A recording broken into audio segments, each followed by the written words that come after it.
రాధిక మా అబ్బాయి 9th class అవుతుంది. ఏం పేరు? సాయి చరణ్. ఇది ఎంజేపీ గంగాధర. ఇక్కడ 10th క్లాసు పిల్లలు స్టూడెంట్స్ 9th క్లాస్ పిల్లలను ఒక్కొక్కరిని వరుసగా నిలబెట్టి నైటు 11 గంటలకు 12 గంటల మధ్యలో నైటు ఒక్కొక్కరిని కూర్చోబెట్టి కొట్టిరట. ఎటు పడితే కొట్టిరట. వాళ్ళు ఎందుకు కొట్టిరో కారణం తెలియదు. ఒకరిని అడిగితే రెస్పెక్ట్ ఇవ్వలేదు అంటాడు. ఇంకోటి అడితే నాకు బాల్ ఆడుకునేటప్పుడు బాల్ వేయమంటే వేయలేదు, అందుకే కొట్టమంటారు. అక్కడ అసలు ఇక్కడ స్టాఫే సరిగ్గా లేదు. స్టాఫ్ నిర్లక్ష్యం వల్లనే స్టూడెంట్స్ ఇట్లా తయారవుతారు. వాళ్ళు స్టూడెంట్స్ లాగా లేరు, మొత్తం రౌడీల లాగానే ఉన్నారు. వాళ్ళు మాత్రం వాళ్ళ ఫ్యూచర్ ఉండొద్దు, వాళ్ళు ఎగ్జామ్ రాయొద్దు 10th క్లాస్లో. వాళ్ళు అసలు మొత్తానికి వాళ్ళ స్టూడెంట్స్ లాగా ఆలోచిస్తలేదు. మరి మా 10th క్లాస్ కదా, మేము ఎట్లుండాలి, పిల్లల్ని ఎట్లా చూసుకోవాలనో లేదు, చిన్న వాళ్ళను ఎట్లా చూసుకోవాలి, వీళ్ళకి ఎట్లా చెప్పాలని లేదు. మాకు రెస్పెక్ట్ ఎందుకు ఇస్తలేరని ఒక్కొక్కరిని తీసుకుంటా అక్కడ బందీగా ప్లాన్ చేసుకొని మరీ కొట్టారు. ఇది స్కూలా, ఇది ఏంటిది? మరి అంటే ప్రిన్సిపల్ కి మీరు కంప్లైంట్ చేసిరా? ప్రిన్సిపల్ కంప్లైంట్ ఇచ్చినా వాళ్ళు ఎలాంటి చర్య తీసుకోలేరు. అసలు మీకు ఎందుకు వచ్చిర్రు, మీకు ఎవరు ఇక్కడికి రావాలని చెప్పారు, మీకు ఎవరు ఫోన్ చేసిర్రు, మీరు ఎందుకు వచ్చిర్రు అని కప్పిపుచ్చుతున్నారు. వాళ్ళు ఏది బయటకు రాకుండా లోపలనే కప్పిపుచ్చుకుంటారు. ఆర్సీఓ మేడం అయినా, ఈ ప్రిన్సిపల్ స్టాఫ్ అయినా, ఎవరైనా కానీ ఏం జరిగినా బయటకు తెలవకుండా చేస్తున్నారు. అంటే పిల్లలకు ఫుడ్ పాయిజన్ అని అట్లా అని అవి జరిగినాయి. అవి చూసినాం చేసినాం అని అంటారు. ఇంటర్ స్టూడెంట్స్ వాళ్ళు కూడా ఇట్లానే చేసిరట. అవి కూడా పనిష్మెంట్ ఇచ్చినామంటారు కానీ వాళ్ళు ఇవ్వలే. ఇచ్చినా ఇట్లా వెయ్యారు, అసలు వాళ్ళు ఎవ్వి ఇయ్యలేదు సార్. వాళ్ళు మీ పిల్లలకి ఇప్పుడు గాయాలు బాగానే అయినమ్మా? బాగా దెబ్బలు తాకినాయి. మా బాబుకి అయితే కళ్ళ మీదకి వెళ్ళ కొట్టారు. ముఖం 2 కళ్ళు వాసినాయి, ముఖం వాసింది. ఇంకో అబ్బాయికి అయితే బాగా దెబ్బలు తాకినాయి. ఒక అబ్బాయి చెయ్యి ఇరిగింది. కాళ్ళు మొక్త బాంచరని మొక్కినా గానీ కాళ్ళు మొక్కిరట స్టూడెంట్స్. ఎంతమంది దాడి చేసిరట? ఇప్పుడు అట్లా ఒక 30-40 మంది దాడి చేసిరట. ప్లకడ్ బందీగా ప్లాన్ చేసుకొని ముగ్గురు ఒక దగ్గర ఉండి వాళ్ళని ఎటు పోకుండా మిస్లకుండా వాళ్ళని అనగబట్టి కూడా కొట్టిరట. అంటే ఇది ఏ టైం జరిగిందమ్మా? ఇది ఈ టైము నైట్ 11-12 మధ్య జరిగింది. అంటే ఇప్పుడు 3 గంటల దాకా జరిగింది.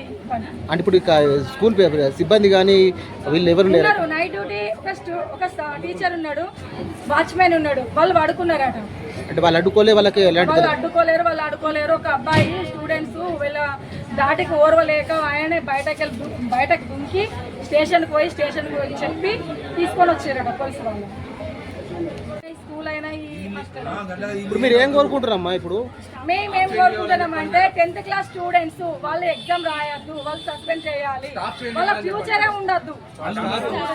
స్టాఫ్ మొత్తానికే చేంజ్ కావాలి. ఇక్కడ స్టాఫే ఉండవద్దు, స్టాఫ్ మొత్తం చేంజ్ కావాలి. మాకు కొత్త స్టాఫ్ పెట్టి మొత్తం చేంజ్ చేయాలి. మాకు ఏ మాత్రం కూడా చిన్న ఇన్ఫర్మేషన్ కూడా ఇవ్వలేదు. మీ బాబుని ఇలా కొట్టారు, మరి ఇబ్బంది అయిందని మాకు చెప్పాలి. ఆ విషయం కూడా వాళ్ళకి చెప్పలేదు. మామూలుగా సాటర్డే కదా కలుద్దామని వచ్చినాము. వచ్చే వరకు ఇది వచ్చి తెలిసిందేంది పిల్లల్ని కొట్టిరు. లోనికి వెళ్ళడానికి కూడా అనుమతి ఇవ్వలేదు. ఏమైనా లోనికి వెళ్ళి మా బాబు చూసేసరికి చెవుమికలు కొట్టిండు, ముక్కు మీద కొట్టిండు. వెనుక మొత్తము దద్దులున్నాయి ఇట్లా కొట్టినాయన్ని.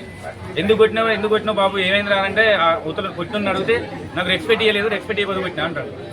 ఈ కొట్టిన అందరూ ప్రతి ఒక్కరు ఎందుకు కొట్టినవరా అంటే రెస్పెక్ట్ ఇవ్వలేదు అన్నవాడు, ఒకడు నడుచుకుంటూ వెళ్ళంగా తలిగింది అన్నవాడు, ఒకడు బాలేయమంటే బాలు ఇవ్వలేదు అన్నవాడు, సాంబార్యంగా కర్రీ మీద పడ్డది అన్నవాడు. చిన్న విషయాలకు ఈగో పెట్టుకొని కొట్టిరు.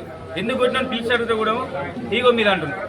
చేతులు కడలు ఉంటాయా స్కూల్కి వచ్చినందుకు? మీరు బిస్కెట్ ప్యాకెట్ తీస్తే మళ్ళీ తీసుకుపోయారు. చేతులు కడని తీసుకొని కుదిరితే ఒక పిల్లని ఇక్కడ ఇదంతా ఇంకా ఆఫ్ వచ్చింది. నైట్ 11 గంటలకే పడుకొని పోయినా. నైట్ 11 గంటలకు కొడితే ఇప్పటి వరకు కూడా హాస్పిటల్ తీసుకుపోయి మేము వచ్చినాక హాస్పిటల్ తీసుకెళ్ళారు. ఒకసారి ఫుడ్ కూడా అండి, మీరు ఒకసారి వెళ్ళి పెద్ద డ్రమ్ ఉంటుంది, ఇంత డ్రమ్ ఉన్నది, అంత డ్రమ్ నిండా ఫుడ్ మొత్తం అన్నమే పడేసేది. దాంట్లో ఒక్క ప్లేట్లో కూడా సాంబార్ నీళ్ళు తప్పితే దాంట్లో ఏం లేదు, కర్రీస్ కూడా. పిల్లలు పదే చెప్తారు ఫుడ్ బాగాలేదు అని. ఆ మధ్యలో ఫుడ్లో పురుగులు వచ్చినాయి అన్నారు. పురుగులు వచ్చినాయి సార్ మీ స్కూల్లో ఇలాంటి మీ బాబు చెప్తున్నారు అట్లా. ఎవరా మీకు ఏదో పురుగులు వచ్చినాయో అని బెదిరించింది ఫుడ్ గురించి. అంటే ఇప్పుడు వెళ్ళి మీరు లైవ్ చూసినాం ఈ పరిస్థితి అయినా మేము అందరూ వచ్చినాం, పేరెంట్స్ అందరూ ఇప్పుడు వెళ్ళి లేవుకి వెళ్ళి చూసినాం. చూస్తే పెద్ద డ్రమ్ము నిండా రైస్ ఉన్నది. ఒక డ్రమ్ము నిండా రైస్ పడేసారు. అంటే పిల్లలు ఏం తిన్నారు కాదు. ఈ వేస్ట్ ఫుడ్ ఎందుకు పెడుతున్నారు? వాళ్ళు వారేసే పరిస్థితి ఎందుకు వచ్చింది? కర్రీ బాగుంటుంది కదా, నువ్వు రైస్ గంట అన్నీ ఉన్నాయి, కర్రీ కూడా ఒక 2 ఐటమ్స్ అన్ని మంచిగా ఉంటుంది కదా. అది ఏమున్నది, ఏం తినేదానికి ఏం లేదు. పిల్లలకు ఇమీడియట్గా యాక్షన్ తీసుకోవాలి, వీళ్ళ మీద సస్పెండ్ చేయాలి. ట్రాన్స్ఫర్ కాదు, సస్పెండ్ చేస్తేనే వీళ్ళకు ఇంకోసారి బుద్ధి వస్తుంది. మేము అప్పటి నుంచి బాధపడుతున్నాం 10th క్లాస్ వాళ్ళ పేరెంట్స్ పిలిపియండి. ఇది వరకు పేరెంట్స్ పిలిపలేదు. ఇప్పుడు ఎంఆర్ఓ మేడం దగ్గరికి అయినాక ఎంఆర్ఓ మేడం అయిన మీద కోపానికి వస్తే ఇప్పుడు చెప్తాను పేరెంట్స్ పిలిపిస్తాను. నిన్న రాత్రి MGP boys high school Gangadhara మండలంలో 10వ తరగతి విద్యార్థులు 9వ తరగతి విద్యార్థులను పిలిచి కొట్టడం వల్ల కొంతమంది విద్యార్థులు ఇంజురీ అవ్వడం జరిగింది. ఇప్పుడు ఈరోజు ఉదయం 9వ తరగతి విద్యార్థుల యొక్క పేరెంట్స్ వచ్చి కొంత గొడవ చేయడం ద్వారా మనకు ప్రిన్సిపాల్ ఈ విషయాన్ని అధికారుల నోటీస్కి తీసుకురావడం జరిగింది. దీన్ని పరిశీలించినట్లయితే విద్యార్థుల మధ్య వచ్చినటువంటి చిన్న చిన్న మనస్పర్ధలు, రెస్పెక్టు అనేటువంటి వాళ్ళ మీద చారబోయడము లేదా గ్రౌండ్లో వాళ్ళ మధ్య ఏర్పడినటువంటి చిన్న చిన్న కారణాలతో నిన్న రాత్రి సుమారుగా 11 గంటల సమయంలో 10వ తరగతి విద్యార్థులు 9వ తరగతి విద్యార్థులను కొంచెం కొట్టడం జరిగింది. చిన్న చిన్న ఇంజ్యూరీస్ పిల్లలకు అవ్వడం జరిగింది. ఇమీడియట్గా మాకు ఈ విషయం తెలిసిన వెంటనే పిల్లల్ని పిఎస్సి గంగాధర్కి పంపించి ట్రీట్మెంట్ ఇప్పించడం జరిగింది. పిల్లలకు పెద్ద ఇంజ్యూరీస్ ఏం లేవు. డాక్టర్ గారు వాళ్ళకు ట్యాబ్లెట్స్ ఇంజెక్షన్ ఇవ్వడం జరిగింది. ఈ విషయమే మేము ప్రిన్సిపాల్ని విచారించగా నైట్ డ్యూటీ ఉన్నటువంటి ఇన్ఛార్జ్ టీచరు, వాచ్మెన్ ఆ టైంలో రెస్పాండ్ అవ్వకపోవడం వల్ల ఇది జరిగిందని, కాబట్టి ఇమీడియట్గా ఆ నైట్ డ్యూటీ చేసినటువంటి స్టాఫ్ పైన చర్యలు తీసుకోవడానికి ఆర్సీఓకి, జిల్లా కలెక్టర్ గారికి లెటర్ రాయమని చెప్పడం జరిగింది. ఇదే విషయమై పేరెంట్స్ కూడా నాకు ప్రిన్సిపల్ని ఉద్దేశించి మరియు అక్కడ ఉన్నటువంటి స్టాఫ్ని ఉద్దేశించి నాకు ఒక దరఖాస్తు ఇవ్వడం జరిగింది.